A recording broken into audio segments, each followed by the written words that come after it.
to the second day of the conference. So we start today with calling Cristopher with his second talk. Thank you. Colin, please.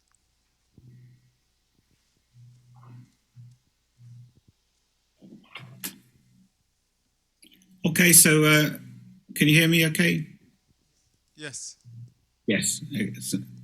Okay, so this is where we left off yesterday. So I should mention that this picture now is in trying to represent the complex plane. So as Hossein mentioned yesterday, to make progress in many of these problems, it seems that we have to complexify everything. And so if we're looking at the case of lines, we're going to concentrate around one of these lines, which will be just a Riemann sphere in CP2. We're going to try and look at the what happens as we try and integrate along cycles close to this line, close to this the Riemann surface, and then from that then extend that to the rest of CP2. So in a little while we're going to think about how the Pochhammer cycles that Pavel mentioned arise. But at the moment, I'm going to just say that we're going to make an assumption, which is that we've shown that the integral of eta over m, this is the thing we're trying to integrate, is equal to 0 over all Pochhammer cycles close to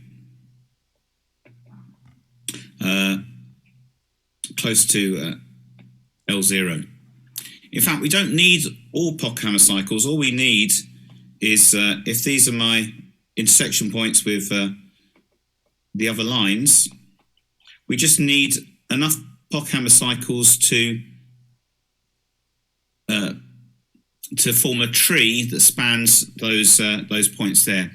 So in fact, the case we're going to look at, they just all link up in a chain and involve all the points from L1 up to LD.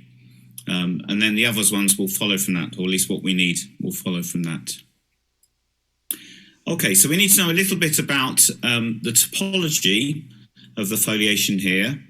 And the first thing that we'll do is by taking my Darboux first integral and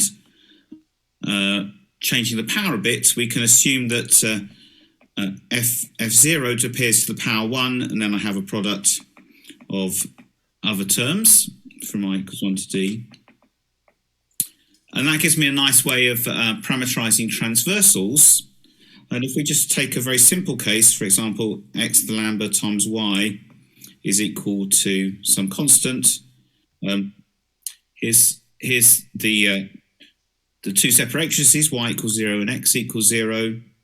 And I've got a transversal at a point away from the critical point, which is going to correspond essentially to choosing a transversal here.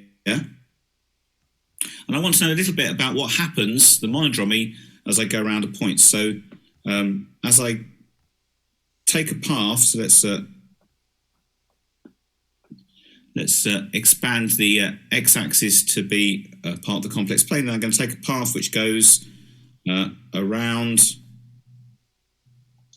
the critical point, and that's going to lift. If I take a point here, it's going to lift to a path that goes around here, but won't necessarily end up in the same point that it started in. So if I go around in this direction, I can lift that to a path in the foliation, but it won't end up exactly where I started. Let's calculate to see what happens in this case. If x is equal to e to the it, then y is going to be equal to e to the minus lambda it. And as I go around a path, what I'll end up is finding that the point C, if C is my starting value, will end up going to C times e to the minus 2 pi I lambda. And so because I've chosen, if I choose this value of this first integral to be the value on the transversal, then it turns out I can simultaneously linearize the action of going around any of these loops here. And so I'm going to call new k is going to be e to the minus 2 pi I lambda k. Okay, and the lambda k's then are the multipliers, if you like, the ratio of eigenvalues at each of these points here. So the ratio of eigenvalues will be minus lambda 1, minus lambda 2, minus lambda 3.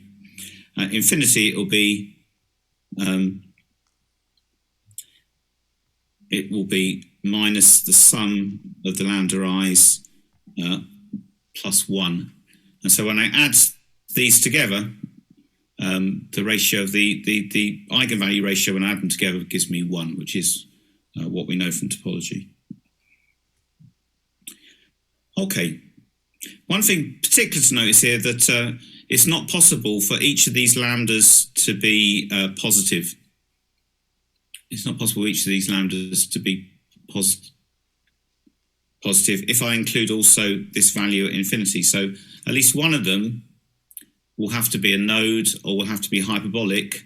And if it is a node, it has two analytic separations passing through it, and so it must be linearizable. So at least one of these critical points must be linearizable. And in the case that we're assuming, all the finite lambdas are greater than 0, so the one at infinity is the one that is linearizable. Okay, so what I want to do now is to integrate along the path. So I'm going to fix a transversal. I'm going to have a parameterization C for a point on that transversal, and then we're going to integrate along each of lifts of each of these cycles and see what happens. And so I need to define a quantity. So I'm going to define quantity tk, which is going to be the integral of eta over m. So this is the thing that we decided we need to integrate over the loop ak. And this will have an expression which will be something like ak minus 1 over c plus ak 0 plus ak1c and so on. Okay, so it starts with a negative power c because of the m here. And if this was a higher power of m, then we'd have to start with a lower negative power here. But we're just going to consider this case for ease. Okay, so it turns out that the thing that causes some problems is the constant term. But that's quite easy to remove. So what we're going to do is we're going to remove a sum of I0 over 2 pi I dfi over fi for I equals 1 to d. And that will simultaneously remove that constant term in each of these expressions. Okay, and this is exactly the alpha i's that we saw before in our Darboux relative exact expression. Okay, so now let's think a little bit about what happens for a Pochhammer cycle. So we're going to start with our transversal, and we're going to take loops around 2 points. Let's say this corresponds to F1, and this corresponds to F2. And I'm going to start at a point C, and I'm going to loop around here. So this will become mu1C. Then I'm going to go around F2. So this will become mu1, mu2C. Then I'm going to loop back around here. I'm just going to get a bit messy, but this point here is going to be mu2C, and then I'm going to go back around here, and it's going to end up back at C again. So direction of travel is going to be like that.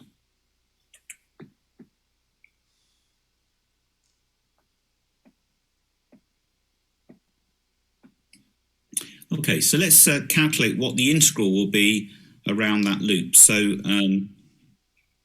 sorry, I'm having problems with the sharing. It seems to keep on switching off here. So I'm going to share the screen again, sorry.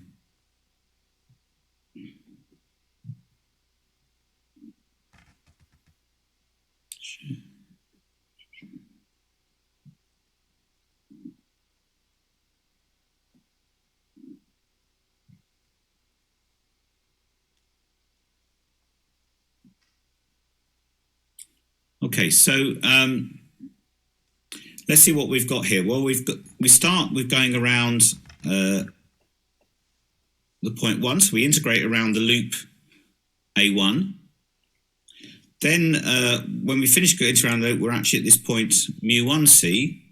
So now I'm going to go around loop 2, but my starting point will be now mu1c.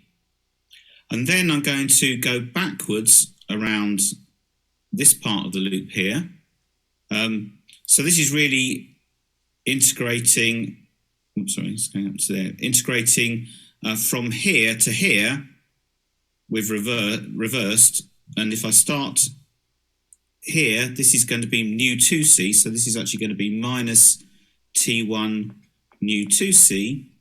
And then the last step will take me from here back to c. So it's basically the loop going around A2, but starting from c going in the reverse direction. So this will be minus t2 of c. And we know that the integrals around all Pochhammer cycles are 0, and so this gives me an expression like this, a functional equation for my t's. So I'm going to define a quantity, the var of something. So the var of k of some function f of c is just by definition going to be f of nu k times c minus f of c. And then this implies that what I have is that the var of 2 of t1 is equal to the var of 1 of t2. So this is my Pochhammer cycle condition expressed purely now in terms of these t's and the variations. And what's nice now is if f of c is a Lorentz series, so it has no constant term, which is what we've assumed from taking away, from this point here, taking away these terms here,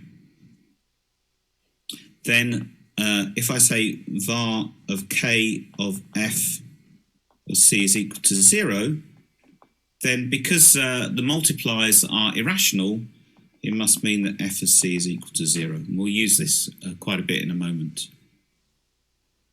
Okay, so that's what we've set up. And we've taken a fairly minimal setup in the sense we're only assuming the Pochhammer cycles that make a tree.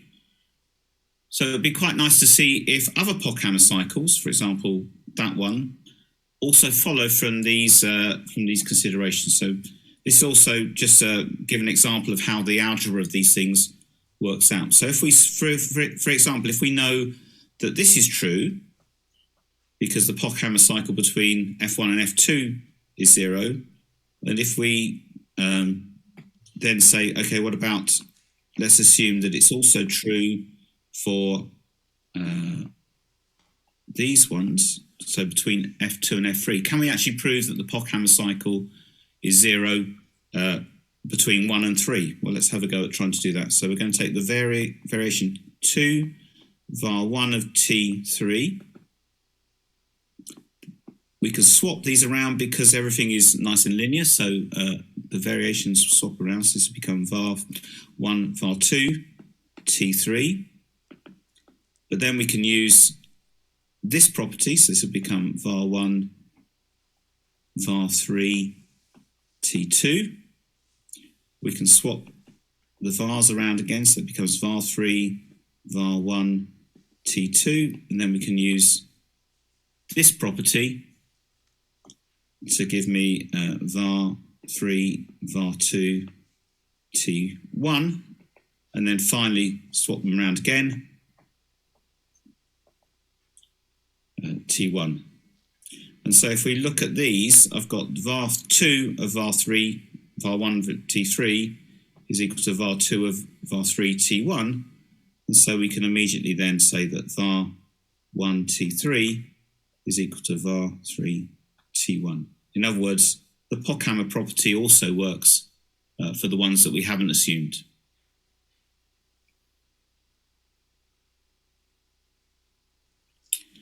Okay, if we go back to the picture that we started with, there's also the line at infinity. We haven't said anything about that, But we could also define, at this point, we could also define a t infinity and a var infinity.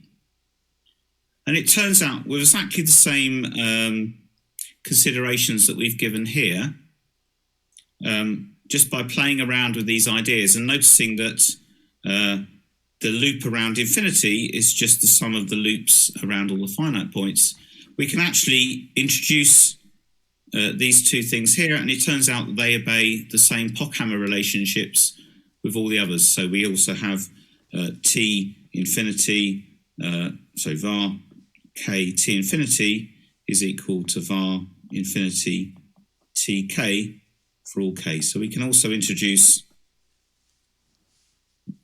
the vars and the t's at infinity as well. Okay, so let's take that and then say, well, how can we actually now use this information to construct this integral in the neighbourhood of L0?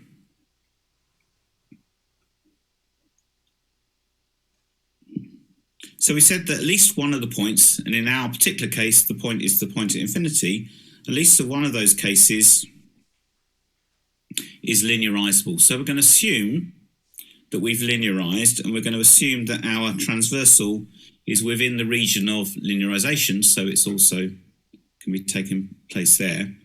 And then because we can bring this to normal form, it turns out that we can have a very nice expression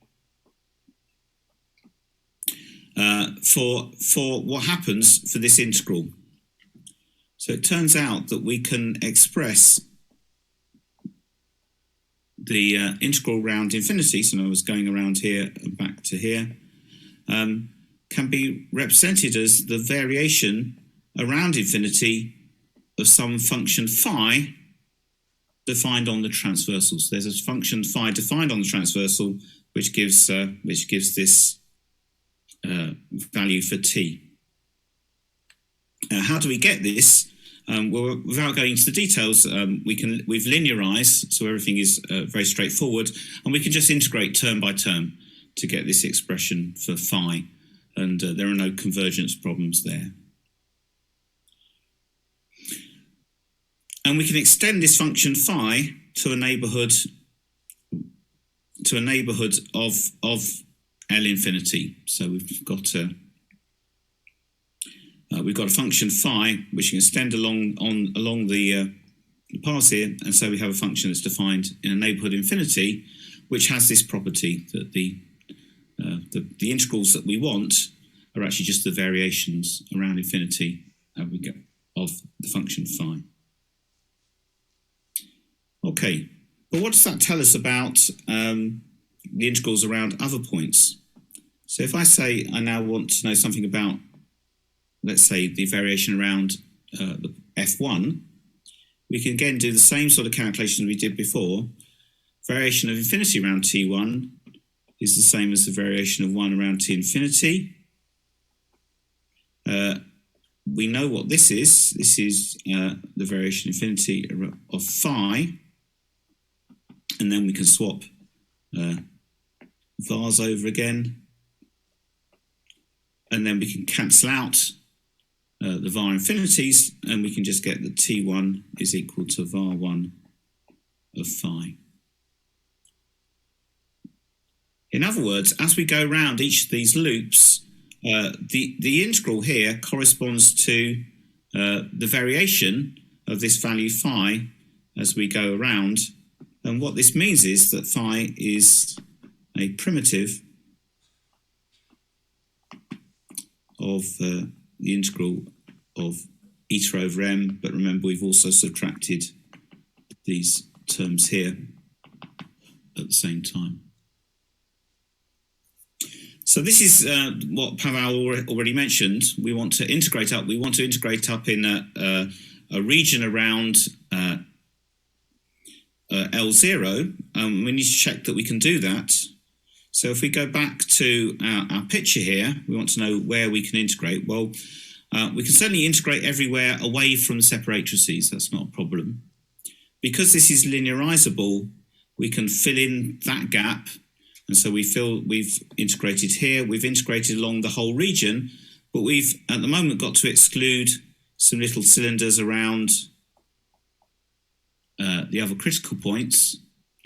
But it turns out that the growth at these points is at most polynomial, and so that means that we can fill those in as well, and we'll get a meromorphic function in a neighbourhood of L0.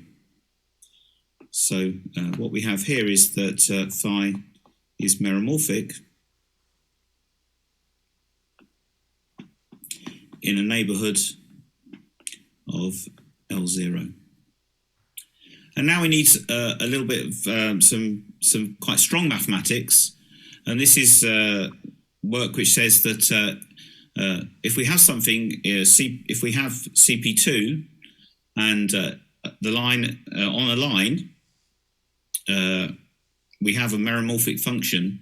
Can we extend that to the rest of CP2? And it turns out that if the complement is a Stein space, then this extension can take place. This is a Levi extension problem. And so it actually implies that there exists a phi, or we can write that phi is meromorphic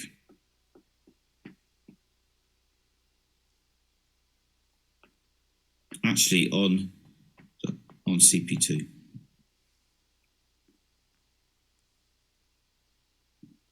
Okay, so if we know that it's meromorphic on CP2, what can we say then? Well, we can say that d phi must be exactly what I've been integrating, which is eta over m minus the sum of fi's, dfi's over fi, on my foliation, on the leads of foliation. In other words,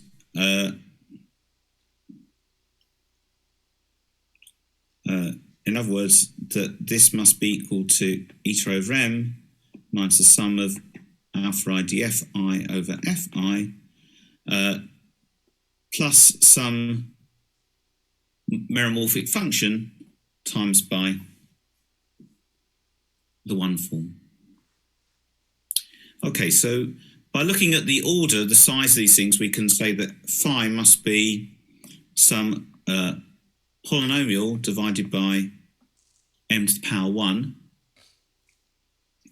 and psi, in order to keep in with that, must also be of some polynomial divided by at most m squared, and if we put a minus sign there, then this actually gives me that my one form is actually going to be of the form p over m squared times omega plus dr over omega m, plus sum of alpha I dfi over fi. And that gives me the result that eta is actually Darboux relatively exact. Okay, so that's the first part, is to show that we've got this Darboux relative exactness.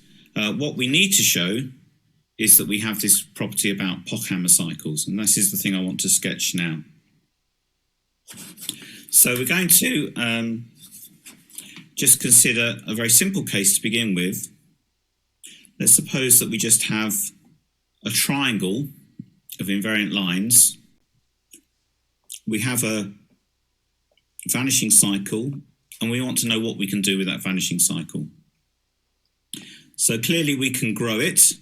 So the idea here is that we've got c, which is my Darboux function is equal to some constant c, and we move the point c in a path, and we find that this this cycle will grow as we move this around. So it will get larger. It will start to accumulate on the cycle.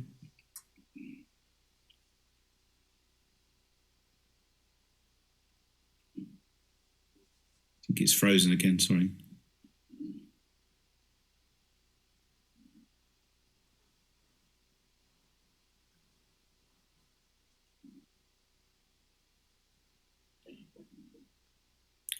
And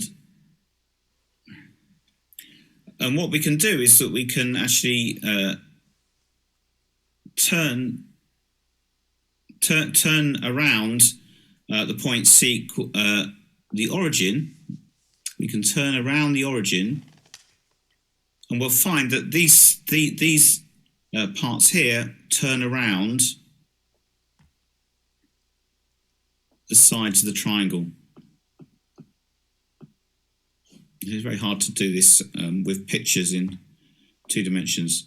But what we'll end up with is that if we go a certain amount around, let's say the bottom one, let's call this, let's say L1, L2, and L3.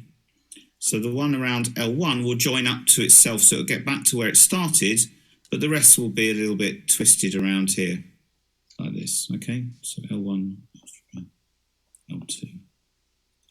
And then if we take this one and subtract one from the other, we'll get a cycle that goes somewhat around here, but not involving L1 anymore. Okay, so the argument is that if the value of the integral of eta over m is uniformly 0, and we can extend this thing, and this value will continue to be 0, then it will be 0 around this loop over here. It will also be 0 around this complex loop here, and so it must be 0 around the difference of the two, which is this loop over here.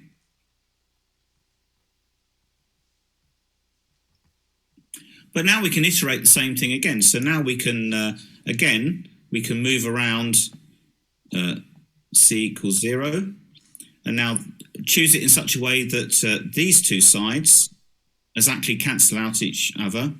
Take another variation, just like we did before. So take this minus when we vary it around, and what we'll end up with is just a Pochhammer cycle on just one of these, or near to one of these curves.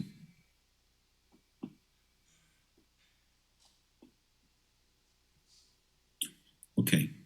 What is necessary for this is that the ratio of the eigenvalues is irrational. Otherwise, we don't get enough independence to be able to do that. We can also do it for other shapes. So if you had any polygon and you have a vanishing cycle, you can do exactly the same thing here, and you can generate a Pochhammer cycle. In fact, it will be a sum of Pochhammer cycles, but then you can show that each of the Pochhammer cycles must be 0 for each of the sides of these expressions. Okay, so from a vanishing cycle, we can generate the Pochhammer cycle for each of the boundaries of a polygon. But we can go a little bit further than that, because if we started with a Pochhammer cycle, then it turns out that the family of vanishing cycles to the critical point inside the triangle intersects nicely with the Pochhammer cycle. And once again, if we consider the value as c equals 0 is going to be the point which corresponds to the triangle, and then there's going to be another point here which corresponds to the critical value of this vanishing cycle, and we can do a little tour around here, come back to where we started, and what happens is this Pochhammer cycle picks up a copy of this vanishing cycle. So if the Pochhammer cycle has an integral which is uniformly 0, then the integral around this vanishing cycle must also be 0 as well. And because we've made the choice that all the critical values are all distinct, we can pick up each of these independently of each other. Okay, so let's take a particular configuration. So this is, again, goes back to Ilyushenko's paper. He takes a particular configuration of lines, and we didn't have to be these ones, but this one is more convenient, especially when Paval tries to generalize this. We take a configuration of lines and then just choose one critical point. So all the critical points in this configuration lines are either the corners But if we want vanishing cycles, we need the ones that are in the middle of these polygons here. So let's just choose one, and let's see what we can do with that one. So from this one, we can generate all Pochhammer cycles. And then from each of those Pochhammer cycles, we can take any other vanishing cycle which impinges on that polygon, and we can also then show that the integral around this one must vanish as well. And so from this one, we can generate all the Pochhammer cycles around this one, and then we can just carry on iterating this process until we've generated all the Pochhammer cycles and all the critical values, the vanishing cycles around critical values on the whole diagram here. In particular, if we consider just one line, and we consider it in the complex plane, then we have a number of intersections with curves, but we also have now Pochhammer cycles along a chain, which involves all the points here. And so this is definitely the situation where we can apply our results as we had before. So in this particular case, we can show that we've generated enough Pochhammer cycles that we can actually show that the integral must be Darboux relatively exact. But we'd actually want to be able to generalize this to other cases. So what would happen if we had just a general configuration of lines? Is it possible to take this configuration and to deform it somewhat into a different configuration? And it turns out it is. What we need to show is that now we're going to have a family of Darboux systems, and they're going to move from this standard configuration to the configuration that we want. And as the parameters change, obviously the level curves in that change as well, but we'll find out that the vanishing cycles and the Pochhammer cycles are carried to vanishing cycles and Pochhammer cycles in the new system. And if we can show that, say, two are connected together before, then they'll be connected together afterwards, and any path that takes one to another will still be preserved as well. So whatever happens over here will happen over here as well. And so what we'll end up is on a line, we'll have exactly the same thing as before. Maybe these critical points have moved around a bit, so now the spanning tree is in a different shape, but it will still do exactly the same. It will still span all the finite critical points. So that means that we can actually work with any configuration. If we just maintain the lines, we move them around, all the vanishing cycles, everything follows around, and we can have exactly the same conclusion. What's more interesting is that we can also allow the lambda i's to vary. So this is quite surprising because as the lambda i's vary, the topology of the foliation changes dramatically. But because we never actually go near the critical point for these vanishing cycles or for these Pochhammer cycles, it doesn't actually affect those. So we can take a path, we can take, we can even change the lambda i's as we move this around. And when we get to a configuration where the lambda i's, the ratio of the lambda i's are still irrational, then we have this configuration here. As we said, at least one point must be linearizable, maybe the point at infinity, but might not be depending on how we've changed the lambda i's. But at least one point is linearizable, and from that we can apply exactly the same rule and reconstruct the Darboux relatively exact function from that. So that basically is the proof in our case for the line case of what goes on. But what we need to do now is Pavel will then explain how we can actually work this out for more complicated ones where actually we have curves of higher degree and how that will work. And so in particular, what we need to do is bunch some of these lines together so that they will perturb to give us curves of various degrees, and then we have some. We have to be very careful about how we actually do show how Pochhammer cycles and vanishing cycles connect together. So I thought just to finish off and then give some time for questions, just say a little bit about the conditions here. So we've seen G1, the condition G1 tells us a lot about the algebra, about what Darboux relative exactness meant. The condition G2 is that the lambda i's over lambda j's are not in Q. Why is this necessary? Well, it's necessary at many points in what we've done. It's necessary when we look at the T's and the V's. And what happens if this is not holding? So if this is actually in Q, then more complicated things could happen. So for example, if I had in my Darboux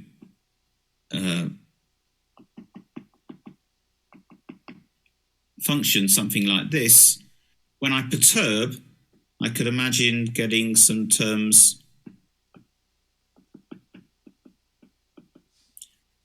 which are more complicated, which actually involve higher degree one forms when I actually try and work out what one form is associated to this Darboux function.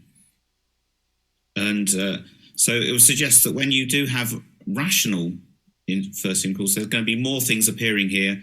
And if you restrict the degree of the perturbation, probably this doesn't happen. But if you allow arbitrary degrees of perturbations, which is what we've done in our work, these sort of problems here could arise. And it's not clear to us exactly how you build that into the definition of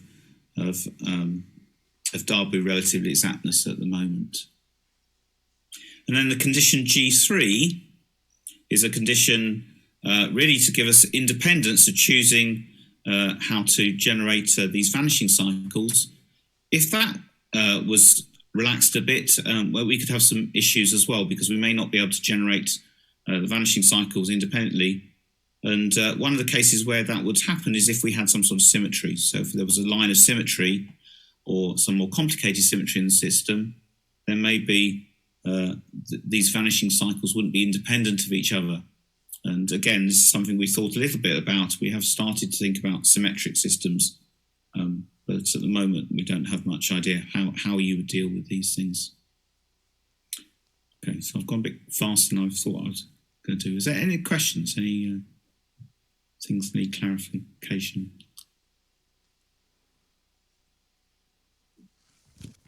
Any question?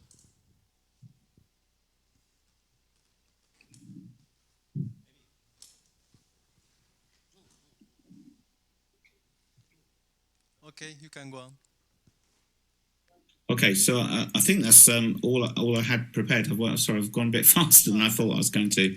Okay, so we've done the line case. We've shown how the line case gives rise to the Darboux relative exact integrals, and then Pavel's now going to take us through the last bit, which is to show how we can actually then generalize this line case to actually cover the case where we've got arbitrary degree polynomials. Okay, so thanks.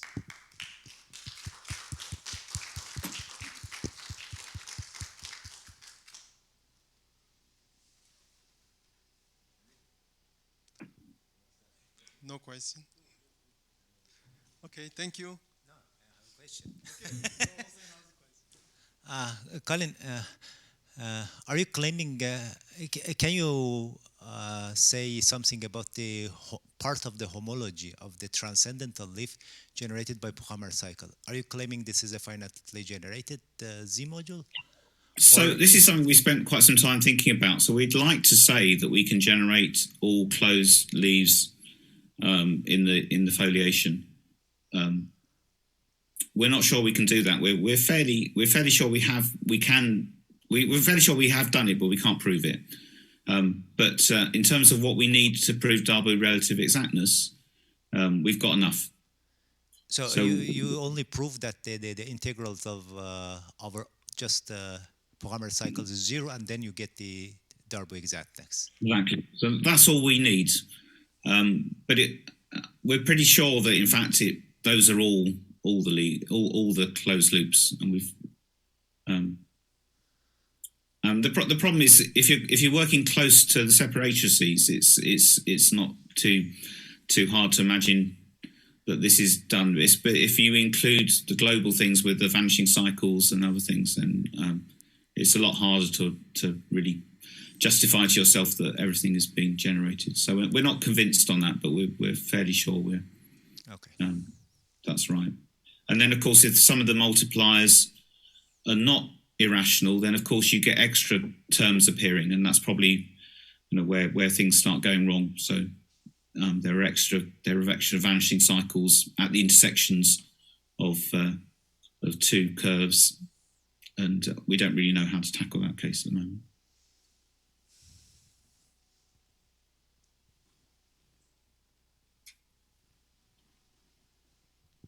Any more questions?